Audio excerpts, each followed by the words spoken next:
Hello, my faithful brain humpers. Welcome to another spurious episode of Mind Bang. I'm getting a vibe for these short Severance Season 2 theories. They keep me off the streets and out of trouble. Let's get vibing. This one's a doozy.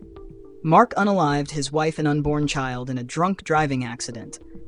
The darkest Severance theory yet. There's a reason Severance gets under your skin. It's not just the eerie corporate horror, the sterile offices, or the unsettling idea that a company could carve your identity in two. It's the nagging feeling that something much worse is lurking under the surface. And if you've been watching Season 2 closely, really paying attention, you might have already stumbled onto the theory that changes everything. The one that turns Severance from a dark workplace satire into a full-blown personal hell. Mark Scout didn't just lose his wife Gemma, he unalived her. And not just her. He unalived their unborn child, too. A tragic accident? Maybe on paper. But the truth is, Mark was behind the wheel, and Mark was drunk. This isn't just some fringe theory. It explains everything. Why Mark agreed to be severed in the first place, why he's drowning in guilt even when he doesn't know why Lumon Industries, whatever twisted thing they're really doing, was so eager to take him in. Because Mark wasn't just grieving, he was punishing himself. Maybe all the lower-level Lumon staff are. Mark's sin, Mark's Hell Season 1 told us that Mark became severed to escape the loss of his wife. That's already pretty extreme.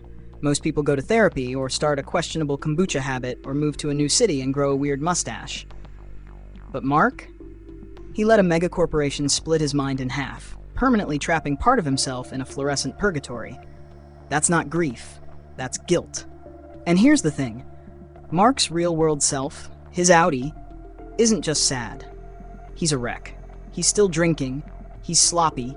He's barely holding it together. The show keeps bringing up alcohol around him, but never directly tying it to Gemma's death. It's like a red flag waving in the background, waiting for us to connect the dots. If Mark had been drinking and driving, if he caused the accident that unalived his wife and unborn child, then of course he'd want to shut off the part of himself that remembers. And of course, Lumon would take advantage of that. Lumon as hell, Kier as the devil. If this theory is true, then Severance isn't just about corporate horror, it's about eternal damnation. Lumon isn't just a creepy company, it's hell. The severed employees aren't just cogs in the machine, they're souls, separated from their bodies, forced to work in torment. And Kier Egan? He's not just some tech guru turned cult leader, he's the devil. Or at least someone who thinks he's got a shot at the title. And the worst part? Mark chose this. He could have faced his grief, or his guilt, or whatever else was eating him alive. But instead, he handed over his soul. He agreed to be severed, to keep his body functioning in the world, while the part of him that still feels, the part of him that suffers, gets locked away downstairs to push paper for eternity. And that brings us to the real kicker. Miss Huang. Miss Huang is Mark's and Gemma's non-alive daughter. This is where the theory goes from dark to holy shot. We don't know much about Miss Huang yet, but the fan theories are already out of control. One of the biggest, that she's somehow connected to Gemma. Maybe a clone, maybe a reincarnation. But the wildest and most gut-punching theory is that Miss Huang is Mark and Gemma's unborn child. Think about it. If Lumon has the ability to sever souls, why not reuse them? What if, after the accident, they didn't just let that baby's consciousness vanish? What if they took it, plucked it out of the void, and brought it back in some other form? Miss Huang isn't quite right. She feels off, like she doesn't fully belong in the world. Because maybe she doesn't. Maybe she was never meant to be born, and Lumon decided to fix that. Which would mean that Mark, without knowing it, is working alongside the child he never got to meet. And if that's true, if Mark's punishment isn't just working in corporate hell, but unknowingly standing next to his dead daughter every day, then Severance might be the most horrifying show on TV. The bodies in cold storage. And here's where it gets even worse. What happens to the bodies of severed employees while they're at work? The show never really tells us, but there's a running theory that while their minds are working, their bodies are put on ice. Literally. It makes sense, right?